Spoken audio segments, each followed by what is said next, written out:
And today I am going to try to finally, yes, I am going to try to watch something other than a horror movie because, you know, yeah, I realized though that the last one I watched has sequels, but they're going to have to wait. It was a bit heavy, and I've watched too many anyway. Ideally I just switch, like a wave or something instead. I'm linearly watching horror movies lately. It's not. I suppose it's not healthy, even well, primarily for the mind. I suppose it's not healthy, but apparently physiologically, there are specific physiological functions that happen based on whatever the genre is. Usually, I mean, most movies, to be fair, aren't that powerful. Like even most comedies, aren't so comedic that your blood pressure goes down every single time consistently because they're just not well made. The jokes just aren't that good, but but a bit of yeah, a bit of variation is always good. Really, that's the general idea, I suppose.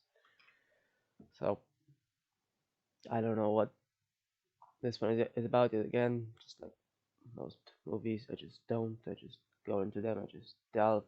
I don't even read a synopsis mainly these days. I just look at this, well, primarily look at the genres, and that's pretty much it, really. Maybe I choose by the title, but I also I also want the correct aspect ratio, so it's not exactly I cannot choose just based on the title because I need to find a way to there's some sort of software that's able to stretch all sorts of movies because I just hate watching a movie uh, in some sort of small box when I can have a bigger box. I think it's a basic sort of thing. Anyway, the one I'm going to try to watch is called Apolitical Romance. Hmm. I have no idea what's politics got to do with romance, but that's the point, right? It's got nothing to do with it. In which case, why is it even there? Huh. That's some ontological, I guess, discussion. Yeah, I'm just going to watch this, and I don't know if it's like some stupid rom-com. The title implies that it's not stupid. I mean, it seems to indicate some modicum of intelligence based on its own sort of description. Who knows? There was another one called I decided to just not watch for I don't know, just to go from Kuchisake Onna to a movie called Crazy Little Thing Called Love is a bit I don't know. I must have been jarring yet. But for all I know, for all I know, a political romance is still cliched and strange and whatever. Uh, but I'm assuming the other one would have been even more so. Based on the title alone, who knows ultimately what they do, regardless. So anyway, I'm going to try this one anyway. Yeah, yeah, why not? It's an hour and a half, so instead of an hour and a half of um, violence and throat slashing and yeah, it's an hour and a half of apolitical romance. And by the way, that's apolitical without a space, not a political, apolitical. Yeah. Anyway. And yeah, quite a cute introduction. Also, at just 2 minutes in, there's there's some Gundam figures. Actually, I haven't seen that yet, but I know obviously it's like it must be the longest running mecha series. Must be it's still running. Um, and by the way, that the shopkeeper is so combative. I cannot believe she gets any customers like that. Yeah, I mean, yeah, it's one thing to point to the signs, as to what one can order, but what call you made for what? Yeah, it's and that guy is in the middle. Yeah, that's interesting. So that guy has a instead of fishes in an aquarium, he has what looked like Gundam figures. That's didn't think I'd ever see an aquarium with such. And yeah, that this must be, you know, the "Don't touch my Gundam" must be a pickup line. And the little bit of animation was pretty cool. I don't know whether they're going to use any more animation, but I really like it when live action is combined with animation. Well, I mean, it's interesting if they're literally combined, but in this case, yeah, they're dispersed more than combined, I suppose. The uh, female protagonist is so feisty and interesting. At one point, she tells a bureau receptionist to get her leader, as if it's a country or something. Just get your leader. Yeah, um, and yeah, she sure enough kept playing with his Gundams. And denying that they're robot dolls is just so typical of uh the- I mean it's they might not be dolls in the Barbie sense, but no, they're certainly robots, aren't they? Well, and not quite functional robots. There's a variety, I suppose, these days. Some are more functional than others, I suppose one could say. Uh, yeah. Those are just figurines, of course. Uh, they're not there to, clean the place automatically as such, or play the stock market. Those are functional. Well, that's not the way in modern robots, I suppose. But yeah, in terms of physical robots, that is, well, robots who help old people, I think. Yeah, those there. And well, obviously not small ones. So they don't tend to be that small. I wonder thought they could ever really have actual sort of realistic mechas, that actually work, because I think it might be possible. I mean, just I mean, airplanes exist, planes exist, and so let's do some things like that and make them in the form of a robot. Huh? It's, it's entirely possible, isn't it?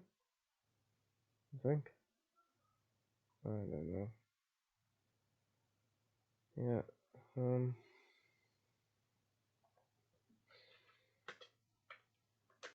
So yeah. The first visit, the first check for that name, the first old man. I mean that was quite funny. Well, up to the first. It's only nearly the first half an hour, but that was so funny with the gangsters and all. Yeah, I didn't expect that.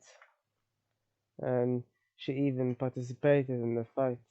Yeah, considering she was already so combative before and after. She says it's interesting, and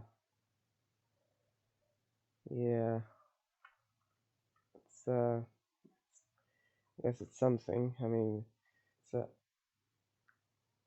um, obviously this movie is also referring to actual political problems between two countries. So in a way, it's not. In a way, I'm assuming it sort of helps to ease the social troubles, the sort of grease the wheels. I mean, if comedy can do that, I suppose. Not sure if it can, but yeah. This, so, okay, yeah, could be both comedic and serious when it wants to. It's quite interesting in a sense. I mean, and it can go from all types of comedy as well to all other types of this. I mean, it does have a bit too much, like at some point, when they got drunk, they, went a bit too far or such. But yeah, yeah. Otherwise, the comedy is fairly interesting, and the accompanying music is quite appropriate and sort of, yeah. It's uh, when they're making these visits though, I mean, the first one was funny in the sense that it just suddenly became a thriller, but the others were heartfelt as well. It's quite yeah, especially the one where the old man had Alzheimer's. Yeah, and also the one where he had died. Yeah. And then the one with the on the train tracks was funny in its own way, not laugh out loud funny, but what I don't know, just what it was. It was its own thing, I guess, that they tried to do. In a way, so yeah, it's turning out to be. The first hour was fairly, at the very least, entertaining. At best it was good drama at best. Yeah. Um, and yeah, the ending sort of falters a bit, but it's still remains interesting in the end.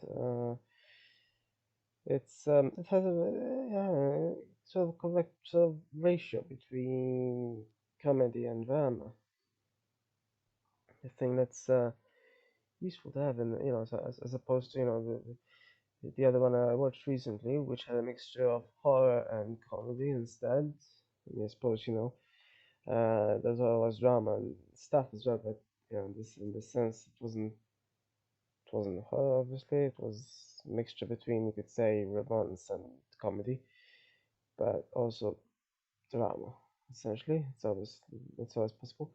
I haven't ever seen a movie before that combined sort of politics and comedy in this sense. So that's sort of unique, considering the tensions that China has with Taiwan. Suppose yeah, it's interesting. It works in this sense somehow. So they managed to insert politics into it, which isn't aggressive. Obviously, the two actors weren't aggressive with each other. I mean, she feigned aggression in this sense. So maybe she was aggressive at first and then not much anymore. But really, it, um, I mean, at the end they were playing, but it was interesting anyway. I liked how they, when they had their visits and such, and in the end, I suppose it didn't really matter. I mean, yeah, it's sort of disappointing that they couldn't find her grandmother's ex. It's there were still, obviously, as a film it still works. There were still was still stuff that filled it, that made a film that didn't where it didn't feel empty or such. So in that sense, it's interesting. Yeah, it doesn't sound interesting. And yeah, this one certainly doesn't have a sequel, from what I could see anyway, as opposed to the many horror movies that do that I usually watch. Yeah. So yeah, it was interesting and cute. Yeah, so, yeah.